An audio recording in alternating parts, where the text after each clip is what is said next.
신제품 레오. 허공에 입체 영상이 나타났다. 영상에 손을 가까이 대고 움직이자 화면이 바뀌었다. 시간을 되돌린 것 같은 드라마, 현실과 동떨어진 만화 영화. 어떤 것도 흥미있어 보이지 않았다. 게임이나 전자책이 지겨울 때 가끔 텔레비전을 켜보지만 항상 시시한 내용뿐이다. 이리저리 화면을 옮기던 내 손이 멈추었다. 김선 박사와의 토크쇼가 진행되고 있었다. 맞춤형 아이이면서 DNA를 연구하기는 쉽지 않았을 것 같은데요? 진행자가 조심스럽게 물었다. 김선 박사는 의아한 얼굴로 진행자를 바라보았다. 왜죠? 김선 박사의 질문에 오히려 진행자가 당황스러운 표정을 지었다. 본인이 그런 연구 결과로 세상에 나오게 되었는데 글쎄요, 기분이 좋지는 않았을 거라고 생각이 되는데요. 진행자의 말에 김선 박사는 크게 웃음을 터뜨렸다. DNA는 연구 1이에요. 내가 맞춤형 아이라는 게 무슨 장애가 되나요? 김선 박사가 어깨를 으쓱해 보였다. 진행자의 얼굴에서 당황스러운 빛이 사라졌다. 하기는 다른 연구자들보다 더 도움이 될 수도 있겠네요. 말을 하고 나서 진행자도 큰 웃소리로 웃었다. 내가 본 것이 정확하다면 김선 박사의 얼굴에 잠시 씁쓸한 표정이 스쳐 지나갔다. 첫 번째 맞춤형 아이의 노벨상 수상이라서 더 의미가 있을 것 같습니다. 다른 맞춤형 아이들의 모범이 될 텐데 한마디 해주신다면. 나는 화면을 껐다. 사람들의 관심은 늘 똑같다. 질문도 대답도 한결같다. 그들의 얘기를 듣는 것은 만화 영화나 드라마를 보는 것보다 더 시시하고 지루하다.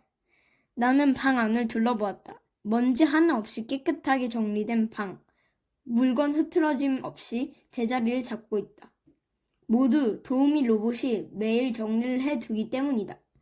나는 구석에 있는 카트를 작동시켰다. 그러고는 방을 뒤지기 시작했다. 카트는 내가 움직이는 대로 뒤를 따라다녔다. 나는 여기저기 널려있는 로봇들을 집어서 카트 안에 던져 넣었다. 불필요한 로봇들을 폐기하는 주간이다. 몇 번이나 버려도 새 로봇이 생기는 것 이상으로 쓸모없는 로봇들이 생겨난다. 엄마가 사준 강아지 로봇이 아까부터 내 옆에서 꼬리를 흔들고 있었다. 어쩌다가 발에 치이기라도 하면 이내 깨갱거렸다. 나는 강아지 로봇을 내려보았다.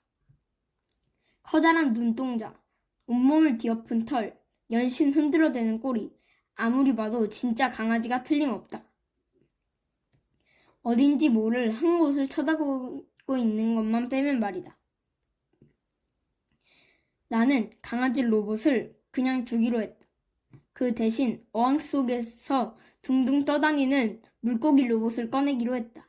물고기 로봇은 충전지로 사용되는 밥을 넣어주지 않아서 작동이 멈춘 지 오래다. 어항 속에 손을 넣어 물고기 로봇을 잡았다. 미끈한 몸통에 감촉이 느껴졌다.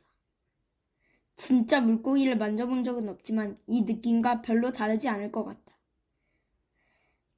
물고기 로봇 5마리를 카트에 넣고 나서 나는 다시 방 안을 둘러보았다. 구석에 앉아있는 과외 로봇이 내 행동을 잠자코 지켜보고 있었다.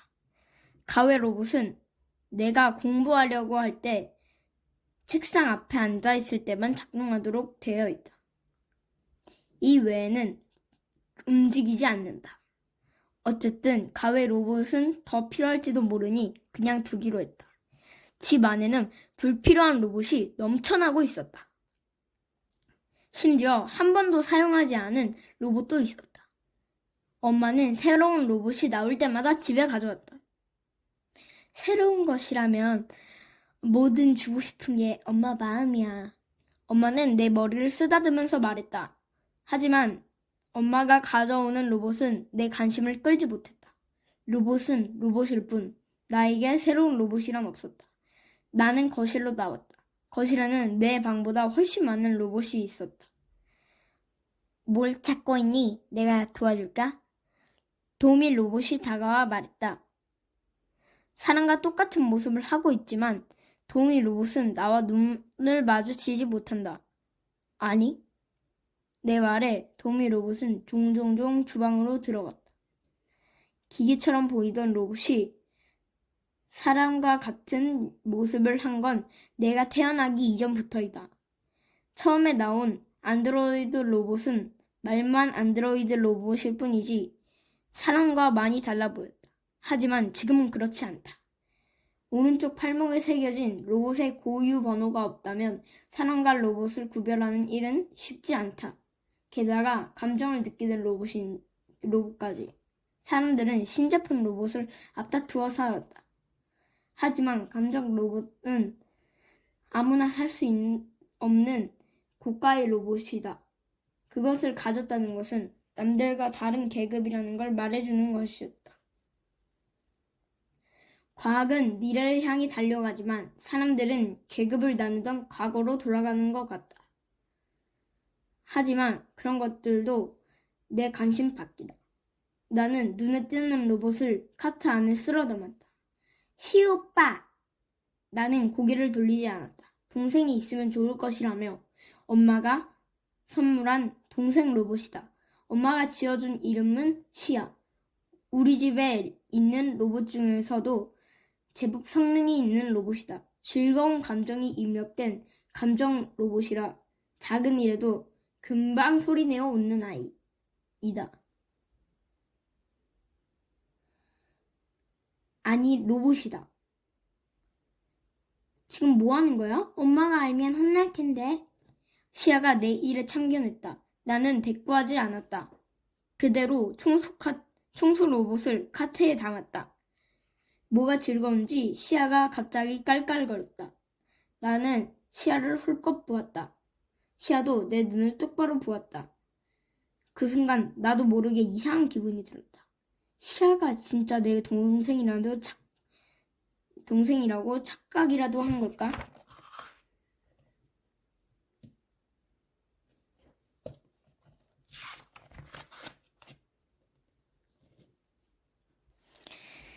시아가 처음 우리 집에 왔을 때는 10살이었다. 1년이 지나 내가 14살이 되었지만 시아는 여전히 10살이다. 5년, 10년이 지나도 똑같이 10살일 아이다. 엄마는 5년 뒤에 15살짜리 시아를 다시 만들어주겠다고 했다. 나는 시아에게 다가갔다. 어차피 몇 년 뒤에는 사라질 로봇이다. 조금 일찍 사라진다고 해도 상관없을 것이다. 오빠, 왜? 시아가 뒤로 물러섰다. 머리 뒤, 아래쪽 가운데 시아는 전원 센서가 있었다. 내 지문을 인식시켜서 전원을 끄고 안에 있는 침을 꺼내면 된다. 로봇에 전원을 끌 수 있는 것은 로봇의 주인만이 할 수 있다. 시아에게는 엄마와 나의 지문이 저장돼 있다. 나는 엄마가 오기 전에 일을 끝내기로 작정했다. 엄마가 알면 혼날 텐데. 시아가 소파 쪽으로 도망치며 말했다. 시아는 내가 감시하는 프로그램이라도 심을 건가? 내가 엄마 맘에 안 드는 행동을 할 때마다 시아는 똑같은 말을 했다. 난 동생이야. 장시우 동생이라고. 내가 다가가자 시아가 거실 구석으로 도망쳤다. 다른 때 같으면 자기와 놀아주는 걸로 알고 깔깔거리고 웃었겠지만 지금은 아무 표정도 짓지 않았다. 위험을 감지한 눈치다. 즐거운 감정을 구별할 줄 아는 로봇인 것만은 확실하다. 너는 그냥 로봇이야. 내 동생이 아니라고. 나는 번번이 빠져나가는 시야를 쫓아 거실을 이리저리 뛰어다녔다. 뭘 도와줄까? 주방에서 도미 로봇이 말했다. 됐다고 말하면 나는 팔을 뻗었다. 마침내 시아의 머리카락이 내 소나기에 잡혔다. 악! 소리와 시아가 그 자리에서 주저앉았다. 현관문이 열린 것은 그때였다. 장시우, 너 지금 뭐 하는 거야? 엄마였다. 시아를 만든 로봇 연구원. 엄마는 팔짱을 끼고 나를 노려보고 있었다. 나는 하는 수 없이 시아를 잡고 있던 손을 놓았다. 시아는 벌떡 일어나서 엄마 품으로 뛰어갔다. 그리고 깔깔 소리를 내어 웃었다. 시아를 바라보던 내 눈은 엄마 뒤에 서 있는 낯선 남자 아이에게 머물렀다. 시아는 방으로 들어가 있어. 엄마가 거실로 들어서면서 말했다. 엄마의 말에 시아는 자기 방으로 들어갔다. 엄마가 소파에 앉는 사이 남자아이가 엄마의 뒤를 따라 들어오다가 나와 눈이 마주쳤다. 남자아이가 내 이름을 부르며 다가왔다. 환하게 웃는 모습이 나를 보고 반가워하는 것 같았지만 나는 그 얼굴이 낯설었다. 나와 비슷한 키에 비슷한 체격, 짧은 스포츠형 머리에 짙은 눈썹, 나를 똑바로 바라보는 눈빛. 시우 맞지? 한눈에 알아봤어. 남자아이가 나에게 손을 내밀었다. 나는 한 걸음 물러서서 엄마와 남자아이를 번갈아 보았다.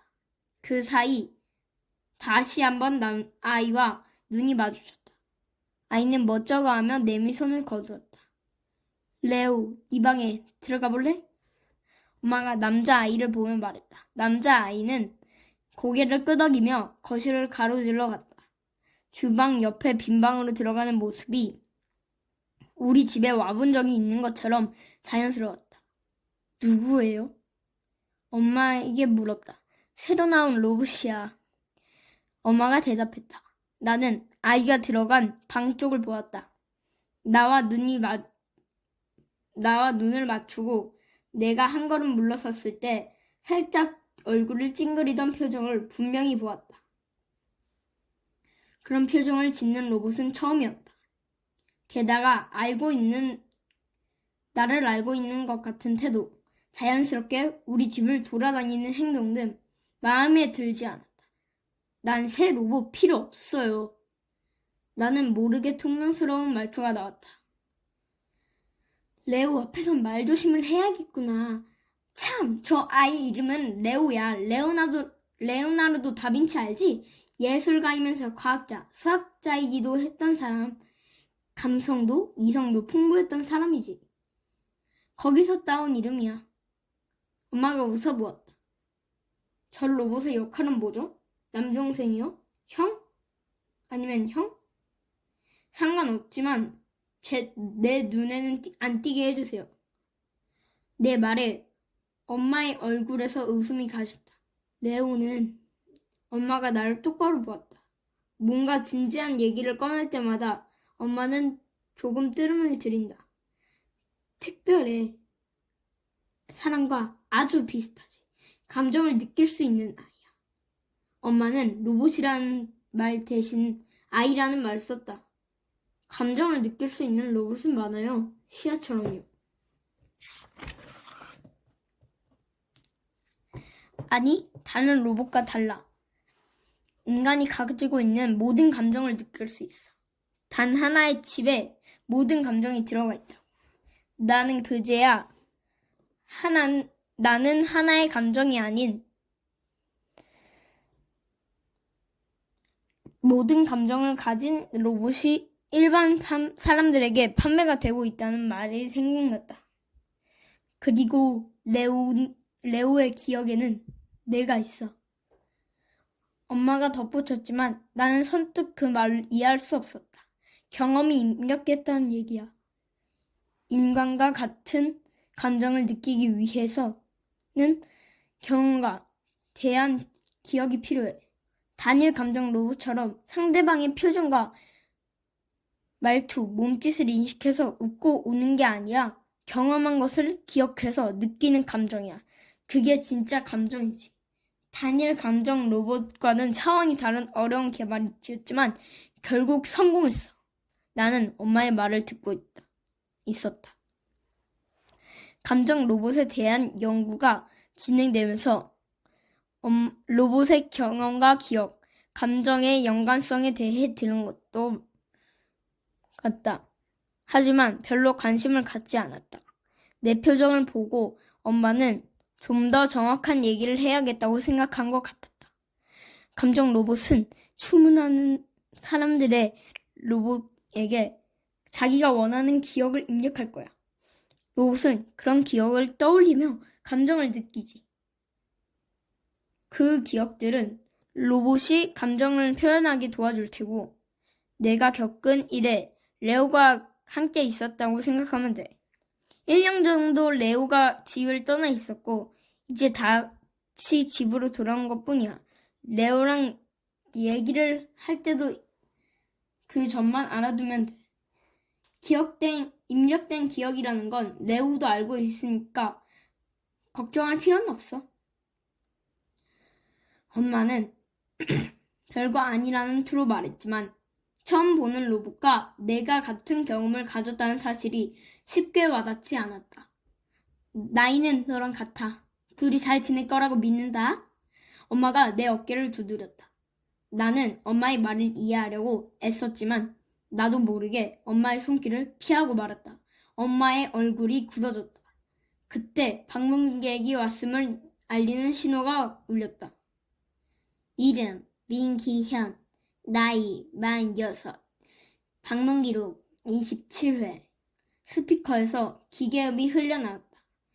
엄마가 손목에 찬 모넥트의 스윙 버튼을 눌렀다. 문이 열리고 민기현 박사가 들어왔다. 민 박사는 커다란 가방을 들고 있었다. 민 박사가 온 이유를 알 것 같았다. 민 박사는 엄마와 같은 학교를 졸업했다. 엄마는 로봇을 만드는 일에 관심을 가졌고 민 박사는 유전자를 연구했다. 다른 분야에서 공부하고 연구를 하지만 서로 도움을 주고받는다. 민 박사는 엄마에게 누구보다 친한 동료이면서도 나를 담당하는 박사이기도 했다. 시우야, 지난번에 말했던 환경 테스트 적응 테스트를 할 거야. 평소의 환경에서도 어떻게 생활하는지 보고 다음에 다른 조건에서도 정도를 체크할게. 우선 시우 방에서 하는 게 좋겠지? 민 박사가 나를 보며 물었지만 난 아무 대답도 하지 않았다. 엄마와 내 표정에서 이상한 기운을 느꼈는지 민 박사가 엄마를 보았다. 테스트는 다음에 하는 게 좋겠어. 엄마가 말했다. 민 박사의 눈이 무슨 일인지를 묻고 있었다. 그러다가 곧 뭔가를 눈치챈 얼굴이 되었다. 혹시 레오를 데리고 온 거야? 민 박사도 레오의 존재를 알고 있었다. 엄마가 대답하지 않자 민 박사는 한숨을 푹 내쉬었다. 이건 민감한 문제야. 민 박사가 두 손으로 얼굴을 쓸어내리며 나를 보았다. 민 박사는 누구보다 내 성장을 관심 있게 지켜보는 사람이다. 내가 어떻게 자라는지 기록하고 내 몸에 변화나 이상이 있을 때 먼저 알아냈다. 누구에게도 말하지 않았지만 다정하게 나를 바라보는 눈을 보면서 혹시 내 아빠가 아닐까 생각한 적도 있었다. 레오는 검증된 아이야. 시우랑 잘 지낼 수 있어. 물론 내 연구에도 도움이 되고. 엄마의 목소리는 확신에 차 있었다. 하지만 민 박사님, 민 박사가 말을 꺼내려는데 레오가 방에서 나왔다. 민 박사는 말을 멈추었다. 레오는 민 박사 앞으로 달려왔다. 나를 보았을 때만큼 반가운 얼굴이었다. 모든 게 똑같아요. 제 기억과 하나도 다르지 않아요. 레오는 지금이 어떤 상황인지도 모르고 아까보다 더 밝은 표정으로 말했다. 물론이야. 부족한 건 네가 지내는데 불편한 건 없을 거야. 엄마는 오랜만에 돌아온 가족을 대하는 것 같았다. 시우야, 레오와 정식으로 인사를 나누렴? 엄마가 말했다. 레오는 잠시 망설이다가 아까처럼 내 앞으로 손을 내밀었다. 나는 로봇과 악수 같은 것으로 인사를 나누고 싶은 마음이 없었다. 내 기억을 공유하게 된 게 처음 보는 로봇과는 더더욱. 내가 가만히 있자 엄마가 손을 끌어가 레오와 악수시켰다. 억지로 잡은 레오의 손은 사람처럼 부드럽고 따뜻했다. 긴 소매가 살짝 올라가면서 레오의 오른쪽 목에 찍힌 글자가 드러났다. 2075-819.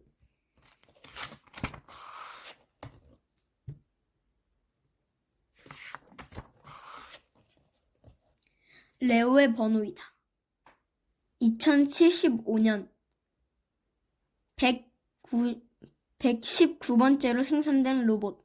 어쩌면 로봇에 찍힌 이 번호가 레오의 진짜 이름인지도 모른다. 그럼 잘 지내는 거다. 엄마가 레오와 나의 어깨를 두드리며 말했다. 이 모습을 지켜보던 민 박사는 등을 돌렸다. 시우의 손을 잡았다. 가장 큰 부분을 차지하는 아이. 아이에 관한 일들이 되살아났다.